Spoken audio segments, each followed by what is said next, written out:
Alô, ambas. Uma data que serve para conscientizar a sociedade em relação aos danos que o consumo excessivo de bebidas alcoólicas pode causar. Vamos chamar novamente ao vivo o repórter Alex Murphy, que traz as informações. Alex, é preciso ficar atento, né, e moderar no consumo, porque a gente tem uma historinha, né? Eu só bebo socialmente, ou só bebo no fim de semana. E daqui a pouco você vira um alcoólatra sem perceber, né? É verdade, viu, Mário? De volta aqui no Manhã Cidade, olha só, eu ouvi a história uma vez de um pedreiro, né, que trabalhava numa refinaria, e ele levava a bebida alcoólica em uma garrafa de água mineral. E aí os patrões perceberam, tal, aquela coisa toda, proibiram, né? Para você ver o extremo que chegou, viu? Ele começou a levar a bebida, né, naquela mangueira de nível que os pedreiros usam.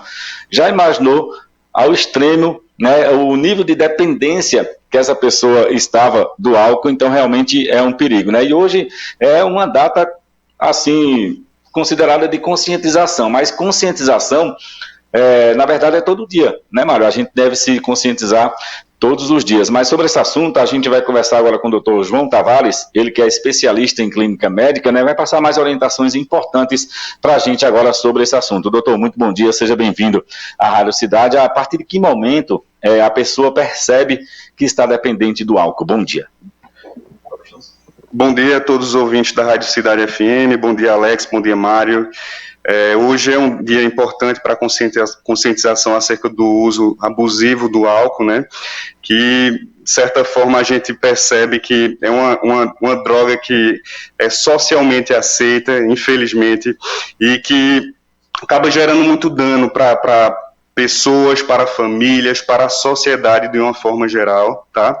E no momento, assim, que o paciente atinge um consumo muito elevado de álcool, por vezes ele percebe que tem as consequências ruins, consequências para a saúde pessoal, consequências sociais, como divórcio, briga com familiares, acidente de trânsito, mas mesmo com isso tudo, ele não percebe que ele não consegue sair do uso, né? Ele tem um grau de dependência importante e não consegue parar de usar o álcool.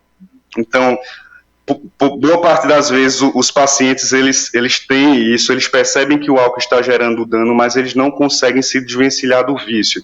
E os familiares já começam a perceber momentos antes, meses antes, que ele está começando a ter mudanças de personalidade, a ter faltas no trabalho, a ter riscos de acidente. E a pessoa, o usuário de álcool, ele demora mais a perceber isso e a procurar ajuda. Às vezes, quando tem alguma doença grave ou quando chega a ter algum problema, às vezes jurídico, em consequência do uso do álcool, como um acidente de trânsito, alguma violência. Então, ele demora mais a perceber isso e os familiares podem ser peças importantes para contribuir no diagnóstico precoce. Doutor, tem aquelas pessoas que costumam dizer o seguinte: não, eu só bebo socialmente, né? Uma vez, 2, 3 vezes por semana, mas já é um alerta, né? Isso, o uso do álcool, o que a gente chama de uso não saudável do álcool, está relacionado já a uma quantidade de bebida que pode levar a dano a curto prazo ou a médio prazo, e que também pode levar o paciente a desenvolver o vício, que é o transtorno do uso pelo álcool.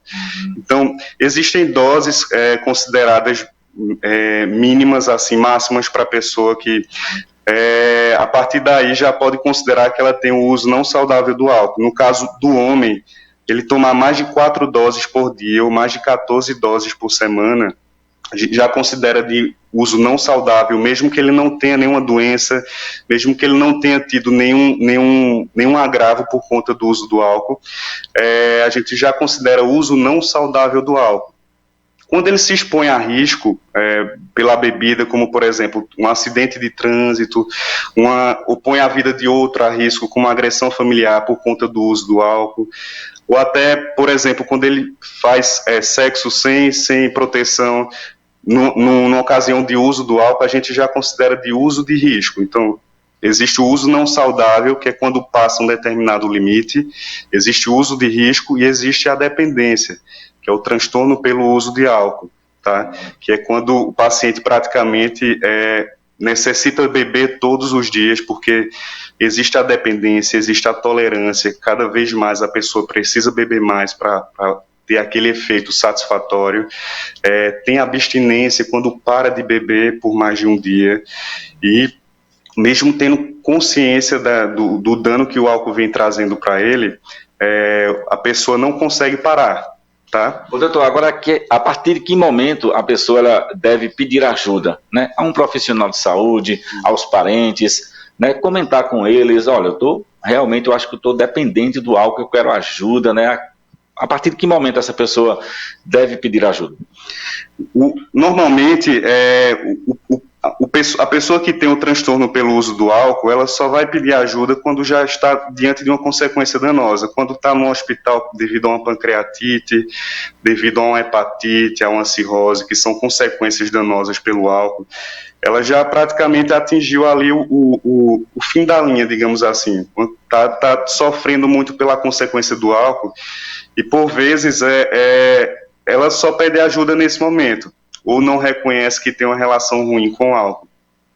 O que é importante é que, de uma forma geral, os profissionais de saúde e os familiares de pessoas que bebem, né, não só o dependente, estejam atentos aos sinais iniciais de que a pessoa vai ter alguma consequência ruim com o uso do álcool. Não necessariamente ser dependente, ingerir o álcool diariamente. Então, para nós profissionais de saúde, existem ferramentas de rastreio, onde eu recebo um paciente com qualquer outra queixa, por exemplo, com uma dor no joelho, com uma pneumonia, com uma gripe, mas que essas ferramentas de rastreio, elas me ajudam a saber se ele já tem o uso não saudável do álcool. Então, eu faço perguntas acerca de bebida, de uso de álcool, de quanto a pessoa ingere, quais situações a pessoa ingere. Então, se eu detectar algum indício de que essa pessoa está sob risco de ter algum problema com o álcool, eu já posso começar ali alguma medida educativa, nem que seja uma conversa inicial acerca da percepção da pessoa sobre a relação dela com o álcool. Então, inicialmente, o etilista, a pessoa que tem um transtorno pelo uso de álcool, né, ela não percebe inicialmente que precisa de ajuda, ela normalmente não vai buscar ajuda. Isso vai partir muito dos familiares, vai partir muito dos profissionais de saúde, que às vezes podem ter uma oportunidade ali, em algum contato por outro motivo, né, porque a pessoa foi por uma dor, porque torceu um tornozelo, ou foi porque teve uma gripe, mas deve rastrear, né, fazer perguntas acerca do uso do álcool e a partir dali começar alguma intervenção, começar alguma medida educativa, ou se a pessoa já tiver o transtorno do uso de álcool, como o pedreiro que você falou, que o álcool já atrapalha o trabalho, dá um direcionamento. Psicoterapia, grupos como o Alcoólicos Anônimos são importantes e contribuem muito, e por vezes até medicação para tratamento da dependência. Perfeito, doutor. Muito obrigado, viu, por sua participação aqui junto com a gente. Conversamos aqui, Mário, com o doutor João Tavares, especialista em clínica médica, passando aí, né, informações importantes, né, dicas importantes aí para aquela pessoa, aquele parente que perceber que o seu parente está aí exagerando no álcool, né, no consumo de bebidas, e aí orientar, né, para que danos maiores não venham a acontecer no futuro, né? A gente sabe que realmente conscientização é importante nesse momento. Mário Flávio. Obrigado, Alex, pelas informações. Então fica aí o alerta para você, né, que tem o hábito de exagerar aí na bebida.